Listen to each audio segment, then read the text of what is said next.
Imagine this. You've been searching for the home of your dreams. You put in an offer. You're now under contract. You're envisioning where you're going to place your furniture, and you're seeing yourself building memories in the home for years. And all of a sudden, the inspection report comes. It's over 60 pages. There's words you've never heard of before, technical terms, and you're wondering, is this house falling apart? Should I walk away? If you've ever asked yourself those questions, or you're thinking about buying a home in the future, then this video is for you. Hi, I'm Ann Hale. I'm a realtor. I serve North Texas. Whether you're buying, selling, relocating, or investing, my goal is to help you make confident, informed real estate decisions every step of the way. And today I'm here with Randall Middaugh of Burgess Inspection Group, and we're going to talk about all things home inspection. So Randall, thank you so much for taking the time out to visit with me today. Absolutely. I really appreciate it. My pleasure. So before we dive into today's content, why don't you tell us a little bit about yourself and just, share some insight with us? Sure. So like you said, my name's Randall Middaugh. I go by Randy. I've been with Burgess for 2 years now, and Burgess themselves have started in the DFW area in around 1969. Russell Burgess started the company. He even wrote a book on it in his time. Nice. So we serve all of DFW and maybe even a little bit further. So we've got quite a bit of ground that we cover. Right, absolutely. Mm-hmm. Let's take it from the very top. For those that have never even heard the term home inspection, but they know at some point they're going to buy a house, why don't you tell us what the purpose of a home inspection is? Sure. A home inspection is a limited visual survey and basic performance evaluation of the systems and components of a building using normal controls that provide information regarding the general condition of the residence at the time of the inspection. Got it. So what all does that entail? Like, break that down. So I'm working with a client. You're going to go into that potential home for that client, and what are you going to evaluate? We're going to look at the 5 major systems of the house. We're going to start with the foundation, the roof, everything in between, to include the electrical, the plumbing, the appliances, and probably most importantly around here in Texas, the heating, ventilating, and air conditioning, the HVAC systems in the house. Absolutely. And so tell us the goal of that, what it is and what it's not. Right. So we're trying to do our best to basically take the house for a test drive and just to let the customers know what kind of condition the house is in, what's working, what isn't.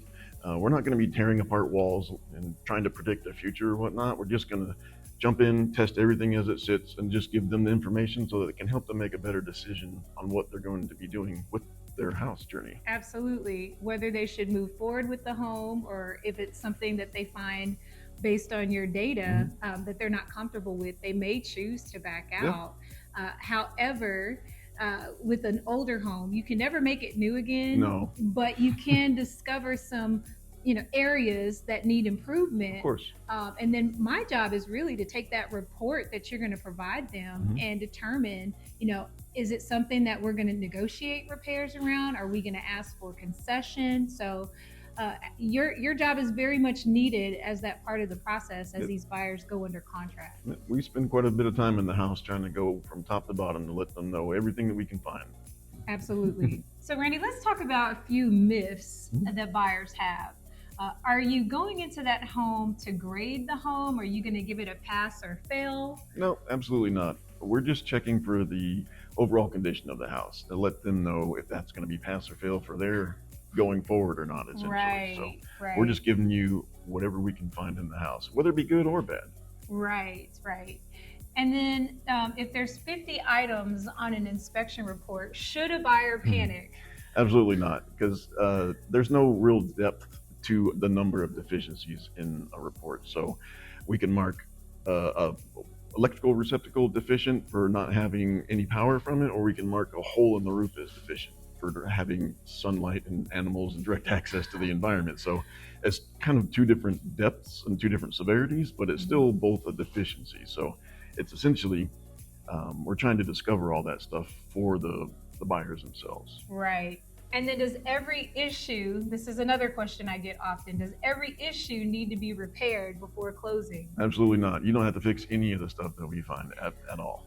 So, Randy, I love that perspective because I know sometimes when buyers see that many deficiencies on the report, they just automatically assume something's wrong and they panic. Right. So, let's actually walk through the home together. Sure. Tell us, kind of go through step by step those major systems that you're evaluating as you're doing your inspection. Right. So each inspector is going to have their own little routine on how they start and stop the inspection, but we're looking at all aspects of the house continuously until we're essentially done with the report. So I can't go in there and say, just look from the outside and say that the foundation's good, but that one's going to be one of the major things that everybody's concerned about here in North Texas. So we're looking inside and out at the foundation, whether it be some of the stuff that's going on with the walls, on the floors, whether or not windows and doors open and closed. So that could be pointing out some movement if we need to be, when we're concerned about that kind of stuff. The next thing we do is look at roofs. We can't get on every single roof. Some of them are just a little bit too high or too inaccessible. Some of us use drones to look at roofs as well. But we get up there, we'll walk the major roof sections and let you know what kind of condition they're in. And then while we're inside the house and outside the house, we're checking out the electrical. We're opening up the electrical panel to let you know what kind of condition the wires are in there, checking all the available receptacles throughout the house. And then while all that's going on, we're running the air conditioning, we're testing the heating and cooling of the system's efficiency, not necessarily the overall fit for the house, but whether or not it's cooling like it should be. A couple other things that we look at are the appliances that come with most of the houses. So like dishwashers, garbage disposal, stuff that's mounted to the wall that's not going to be leaving. We'll test those things out too. Okay. So Randy, here in North Texas, I think buyers really have a phobia of finding issues with foundation. That word is almost a taboo. Yep. So, when you're going in to inspect, can you tell us some of the signs that might indicate an issue going on with the foundation? You bet. So we're looking to see how all of the fixtures in the house operate when it comes to the doors and windows, because if there's any type of foundation movement in there, sometimes they show because they swing or they don't open or latch like they're supposed to. But honestly, we find foundation movement in almost all of the houses to some extent, but to the point where we're going to recommend somebody to come take a look at it, somebody extra, somebody outside, more of a specialized look at it. It's about 10% of the time, maybe. Okay. So not all of the time, but even if I recommend it, it's not necessarily something you have to go and do. But there's also times where I didn't see enough to say, hey, yes, we need additional expertise in here, where buyers decided to go with one anyway. It's just for the peace of mind, because it was an older house. Let's say a home has all those three factors. Does that automatically determine if foundation repair is required? Absolutely not. There could be a number of piers. Let's just say if somebody needs 3 piers in the house to raise it back up to where it needs to be because it's a half inch off, that could scare a buyer enough to not want to go forward with the house. I've seen them walk because of that. So, but I've also seen a house with 18 or 19 piers in there, and the customer was just fine with it because they've got a warranty and the backing of the company to say, hey, we'll take care of you moving forward if there is any movement. So there's a few different ways you can go forward with any type of foundation information as opposed to just not buying the house. Very true. Very true. It's interesting that you bring that up with peers, because typically when I'm working with a buyer, they'll receive a seller's disclosure. And that seller, if they know that foundation repair has been performed during the duration that they've owned the house, they have to disclose that to the buyer. Typically, yes. But I know oftentimes, based on the type of home and where it was constructed, builders will automatically just put in piers as they're constructing a house. So it doesn't necessarily mean that something's wrong because the house has piers. I tend to inform my clients that in Texas, it's very common, number one, and number two, if it has piers, that's not a bad thing. It could just mean that the house is more stable. They've identified some settlement issues and they've remedied those. Absolutely. Randy, let's talk about one of my favorite topics, which is new construction. Sure. So, I specialize in new constructions. I sell a lot of new homes. One of the biggest misconceptions that I hear from buyers is the house is brand new. Why would I need a home inspection? Right. Can you speak to that buyer that's curious to learn if inspection is required for a new home? Of course, it's not required, but we always advise any type of home that you're moving into it to get a home inspection, just to take it for a test spin. Essentially, because there's a bunch of different trades and skills working on that building all at once, and there's a couple different individuals overseeing the whole entire site. So there are some things that get missed on occasion. Unfortunately, some things don't work after the first couple of times that they use them. When we come in there and test them, I found appliances that just need to be replaced because they just didn't work very well, or they didn't work at all after they're installed. But we're also checking to make sure that everything works like it's supposed to, and everything's in a final and finished conclusion, a state you can move into the house. And we're kind of helping make the builders be more responsible, be more like intuitive when it comes to checking on their people, so they have less findings when it comes to the home inspection reports. But essentially, a third party is just an uninterested second look to give an outside opinion on it, an objective look at the house. So I typically advise the clients that I'm working with to go ahead and get a home inspection prior to closing. I think one of the reasons why buyers are asking those questions, do I need one, is because the city is coming in at certain times to inspect, like, they have to pass like a plumbing test, or before they start putting the electrical in, they have to pass that test. So I think buyers are curious, do I have to go through the process of doing that detailed home inspection because the city has come in at different checkpoints to verify that the builder can move to that next stage in construction? Sure. We spend a little bit more time in each house than most of the other inspections that might happen throughout the process. So we'll give it a little bit more in-depth look rather than maybe a walkthrough that lasts just a few minutes here and there. It just depends on their kind of schedule or whatnot. But yeah, we spend a few hours in the house once it's all turned over to us and ready to look at. I think it's so important too, because I tend to think that once buyers move into a home and they discover some deficiencies that weren't discovered before they moved in, now it's a disruption to their family, and it doesn't mean that you're going to catch everything that's going on in that house, but at least having some knowledge as to what is required for repair before they move in, it could potentially end up being less disruption for the family. That's a huge advantage, being able to get that stuff taken care of. So it's move in, you can just have the peace and quiet. You can hang the pictures, not have to have people worrying about fixing holes in the wall. Absolutely. And I really push hard for anything that you report on that inspection report to push it back to the builder and say, hey, we're not going to close until you get this right. So. Some builders don't put in all the optional pieces of mechanicals and equipment stuff that come with houses and manufacturers' recommendations for appliances, and we'll call those out too.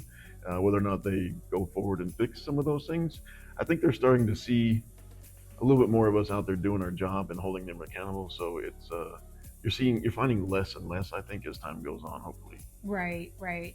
Do you ever have clients call you back after the builder or the seller has done all the repairs to reevaluate the things that you had noted as deficiencies? Absolutely. Sometimes when they're bigger components that have some deficiencies in them, we will get a call back in a few weeks. They say, hey, the seller said that this is repaired.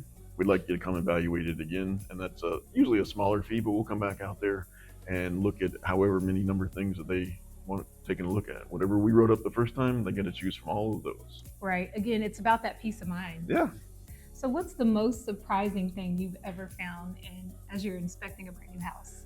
Brand new houses. So it's just, they're really not too many things that are abnormal. It's just little things here and there that normally pop up. But typically the things that kind of catch me by surprise are some of the things that are outside the scope of the home inspection that are just kind of in the house. For instance, there was a brand new house we looked at probably when I was really brand new. There was what looked like an avocado in a bathroom closet that had been left there long enough that it had exploded on its own.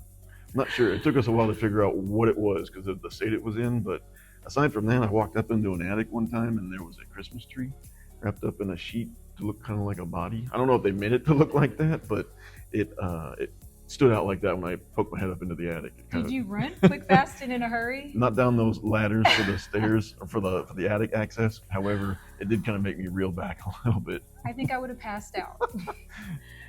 So, Randy, as a buyer is evaluating the inspection report that you provide to them after going through all the different systems in the home, what are some things that you see buyers, or what are the biggest mistakes that buyers are making as they're trying to go through understanding your findings? Sure. Well, reading the entire report is key because we put a lot of informational data in there as well to say, hey, this is working and why and how it's working or how well it's working. So you don't want to necessarily just concentrate on the deficiencies.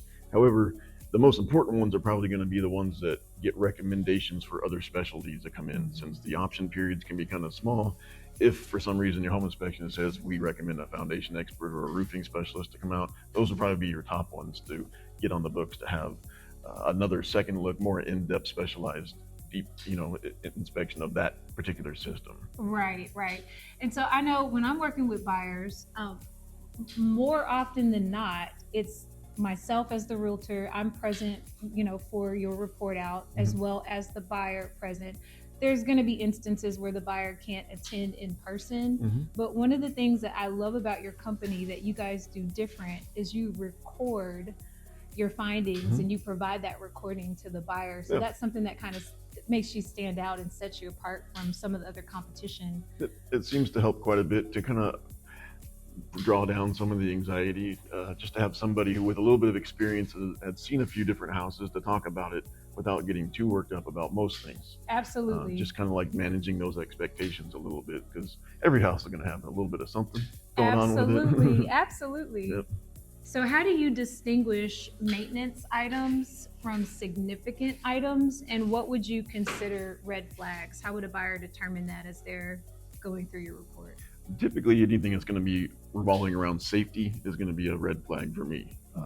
Electrical issues that could zap a human or hurt the house, that would be a huge issue. So those things would be the most important thing. Safety. Next thing would probably be something that has to do with any type of leaks or water getting into the house. That would be important as well. But some of those things could all just kind of wrap up into regular maintenance items. Say, for instance, a 20-year-old GFCI receptacle stops working in the house during testing. So that could be something that's just a regular routine item that the selling or the buying party can take on. Absolutely. It's just sharing from the perspective of a realtor. That's so important to discover those items, because certain loan types require for the home to be safe, sanitary, and structurally sound. And so you coming in and identifying where those issues lie could make or break the buyer being able to move forward with purchasing their home based on their loan type. Yep, absolutely. Sometimes, for instance, VA loans require a wood destroying insect inspection, so we offer that as well. Some companies do, some don't, but yeah, some of those big ticket items could be something an insurance company isn't willing to take on as well when they're looking to buy a house. So those type of options do come up as well. So it's what you're saying is super important for this part of the process. Yeah. You don't want to just take the seller's word for it. Absolutely. Absolutely not. So what's one item that looks scary but really isn't? I get a lot of questions about cracks in and around the house. Some of them are, some of them aren't. Some of them are going to be typical ones when they happen. The house settles just a little bit, maybe in a corner, it follows the corner of a drywall. But when we start worrying about cracks is when they start making their way out of corners of doors, windows, at diagonals, rather than just kind of straight lines here and there. So it takes a little bit of an eye to determine all of those put together, but those typically catch people's eyes to begin with. Absolutely. And they can be very warranted, very concerning cracks, but all of the smaller ones don't mean a whole lot usually. Right.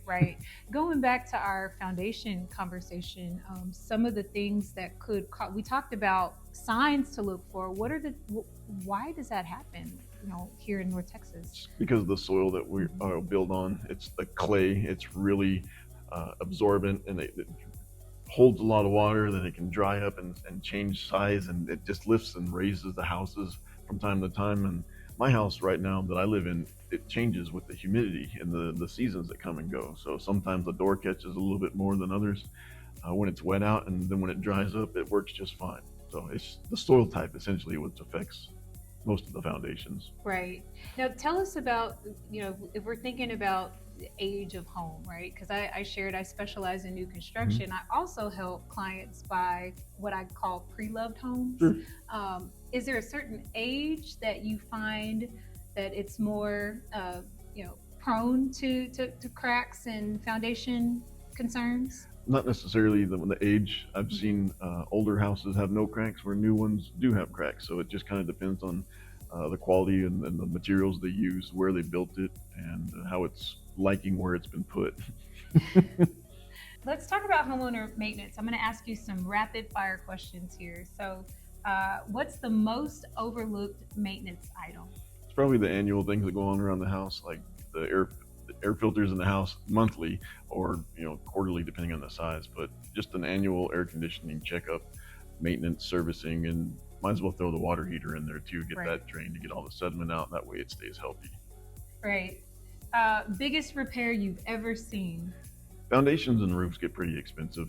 I didn't see the outcome of it, but there was one living room that I looked at. There was a crack from one corner down to the bottom, like from the Mm, top of the corner down to the bottom. That was the one of my very first recommendations for a structural okay, engineer. So that one was pretty expensive. And then roofs themselves can get pretty pricey as well. right, right. Okay, so funniest inspection story.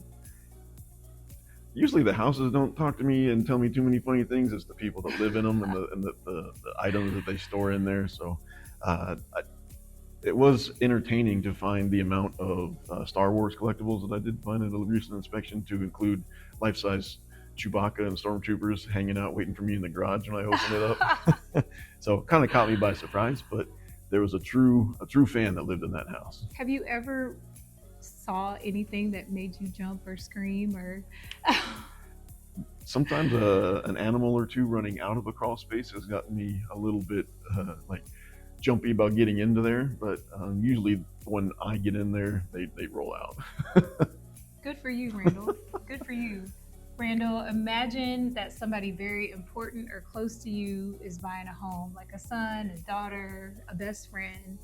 What's the biggest piece of advice you would offer them as they're moving forward in that process? Biggest piece of advice when it comes to buying a house is get a realtor and a home inspection. Uh, you can spend a little bit of time in a house, but when it comes to behind the scenes, how everything operates, when it comes to the paperwork and the buying process, a realtor and a home inspection is going to let you know the most up to date uh, policies, procedures, inspection criteria, codes that are out there when it comes to safety and security of your house. And it's going to be a little bit different than maybe the last time you bought a house, which could have been 20 years ago for some people. Right, right.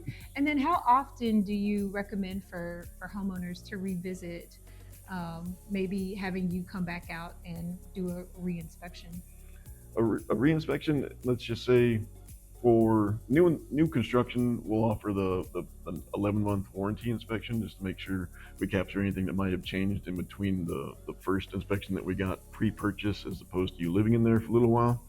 We also recommend getting one just once every few years just to see the normal state of the house. Reason being is I jumped up on a house, on the roof of a house once when I was looking to do an inspection for a customer, and I found a hole the size of a raccoon in the garage that the homeowner didn't know about. It was in the roof that happened during a storm. My goodness. The branch fell, hit the house, and rolled off, but they didn't realize it put a hole in the roof. So that was interesting for them to find out. But uh, once every few years wouldn't hurt. Right. And another perfect time to get one is if you're looking to sell your house and you want to get it on the market. Instead of waiting for the buyers to bring one, you can also be a pre-listing inspection, and just to let you know what to expect. That way you can kind of get a jump on things and get some things fixed that might need to be fixed. Great advice. So, Randy, thank you so much for joining me today. I really appreciate you taking the time to share your expertise. Absolutely. So, I know this conversation is going to help a lot of buyers and homeowners feel much more confident about the inspection process. If you found this video helpful, I'd really appreciate it if you give a thumbs up, like, subscribe, or share it with someone who's thinking about buying a home. And if you're planning to buy a home in North Texas, don't forget to download my free North Texas home buying playbook using the link in the description below. Thank you so much for watching, and I'll see you in the next video.